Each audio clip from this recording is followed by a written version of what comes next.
চলে এসেছি আবার সেই তোমাদের আগের ব্লগে দেখিয়েছিলাম না মাশরুম রান্না করেছি সেই রেসিপিটা নিয়ে।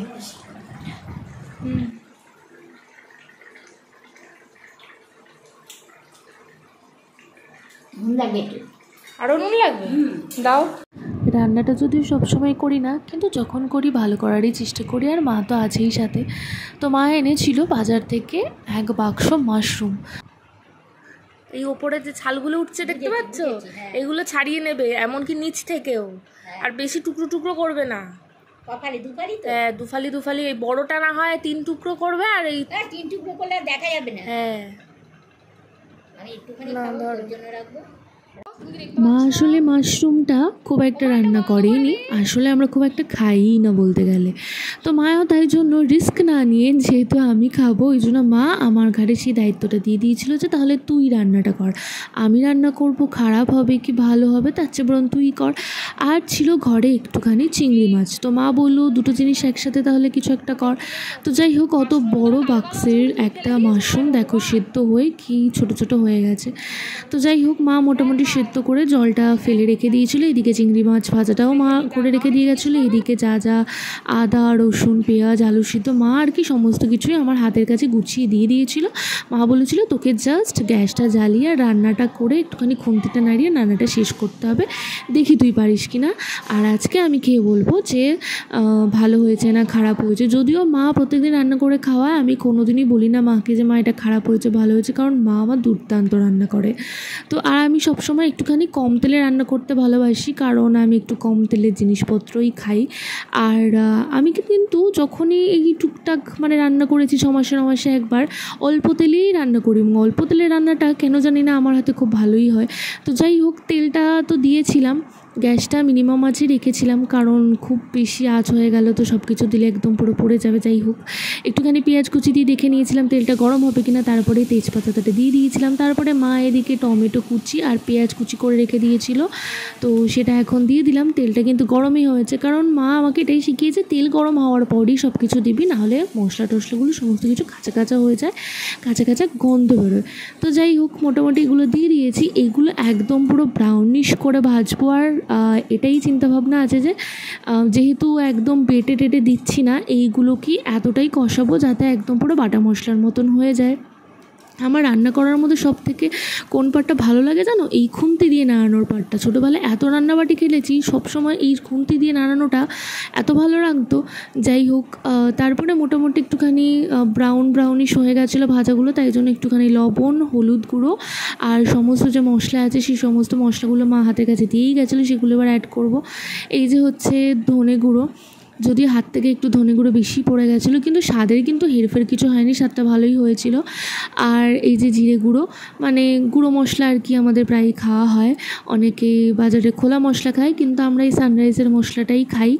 আর হচ্ছে একটুখানি লঙ্কার গুঁড়ো দিয়ে দিয়েছিলাম যাতে একটু কালার হবে। গ্যাসটা একটু মাঝখানে বাড়িয়ে দিয়েছিলাম বলে মশলাটা এরকম হয়ে গেছিলো। মশলাটার মধ্যে হালকা একটু জল দিয়েছিলাম যাতে মশলাটা ভালোভাবে কষে এবং ভালোভাবে আমি সেটাকে স্ম্যাশড করতে পারি। তো একটুখানি জল দিয়ে হালকা করে কষিয়ে নিচ্ছিলাম, তারপরে আবার খুন্তি নাড়ছিলাম। খুন্তি নাড়তে আসলে আমার খুব ভালোই লাগে। যাই হোক, মশলাটা মোটামুটি একদম স্ম্যাশড হয়ে তেল ছাড়তে শুরু করে দিয়েছিল। তারপরে পাশে ভেজে রাখা চিংড়ি মাছগুলো আস্তে আস্তে দিয়ে দিচ্ছিলাম। আর ওদিকে তো আলু সিদ্ধ করাই ছিল, সব কিছু একদম মোটামুটি রেডি, শুধু একটু স্বাদ আনা বাকি খাবারটাতে, এই আর কি। যাই হোক, চিংড়ি মাছগুলো দিয়ে ভালো করে প্রথমে আর কি একটু কষিয়ে নেব, মশলাগুলো যাতে চিংড়ি মাছের মধ্যে একটুখানি যায়। আর চিংড়ি মাছ তোমাদের কারো কারো ভালো লাগে আমাকে জানিও, কারণ চিংড়ি মাছ হচ্ছে আমার ফেভারিট মাছ। অনেকে বলে চিংড়ি মাছটা মাছ নাকি, এটা তো একটা জলের পোকা। হ্যাঁ, এই জলের পোকাটাই হচ্ছে আমার ফেভারিট। এত তো মাছের মধ্যে আমার ফেভারিট হচ্ছে চিংড়ি মাছ। চিংড়ি মাছ হলে আর কোনো কথাই নেই আমার। তো চিংড়ি মাছটা দিয়ে ভালো করে এই মশলাটাকে আমি কষিয়ে নিচ্ছিলাম।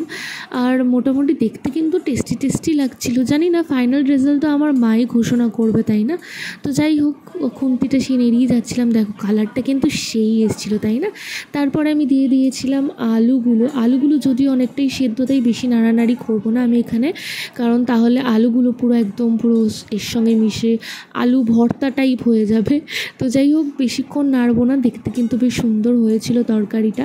নিজে রান্না করে নিজে টেস্ট করে কখনো খুব ভালো হয়েছে তোমরা কেউ বলেছো প্লিজ আমাকে কমেন্টে জানিও, কারণ আমিও কিন্তু বলে থাকি আমি নিজের রান্নার প্রশংসা খুব ভালোভাবে করে থাকি। অবভিয়াসলি এত খেটে খুঁটে হাতের কবজি ব্যথা করে রান্না করছি, নিজের রান্নাটাকে খুব ভালো বলবো না।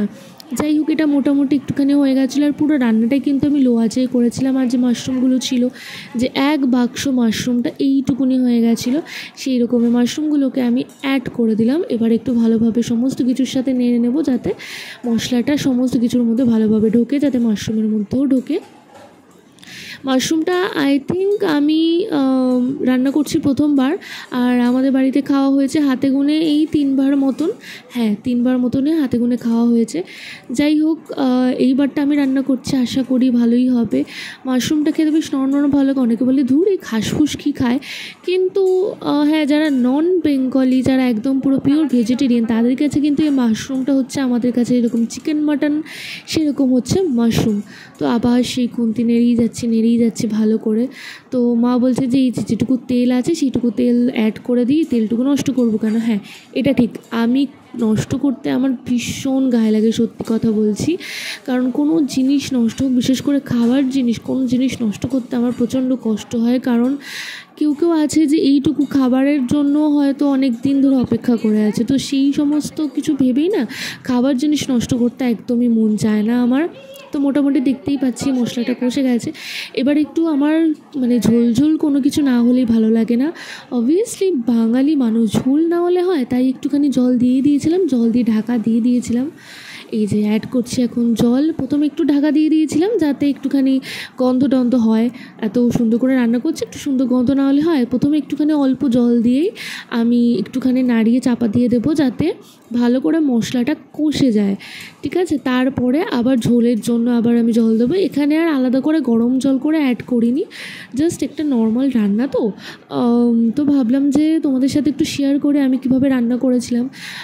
আমার বান্ধবী কিন্তু এসব খায় না, আমার অফিসের বান্ধবী, কিন্তু ওকে যখন খাইয়েছিলাম বলছিল ভাই দারুণ হয়েছে। আমি কিন্তু খেয়েছি, আমিও এটাকে ঘাসফুস ভাবতাম, কিন্তু খেয়ে কিন্তু সত্যি ভালো হয়েছে। আর তুই খুব ভালো রান্না করেছিস, এই কথাটা শোনার জন্য তো রান্না করা, তাই না। তো মোটামুটি কষে গেছে ঝোলটা। তো মাকে দিয়ে আমি টেস্ট করাচ্ছিলাম, মা দেখো তো নুন ঝাল টক মিষ্টি ঠিকঠাক হয়েছে কি না। নুন লাগবে একটু, আরও নুন লাগবে, দাও। আমি আবার নুন বেশি খাই, ঝাল হয়নি তো একদম। লঙ্কার গুঁড়ো দিলাম, তারপরে তো শরীর খারাপ, কাঁচা লঙ্কা দিলাম। বুঝতে পারে একটু নুন দিলে ঠিক হয়ে যাবে।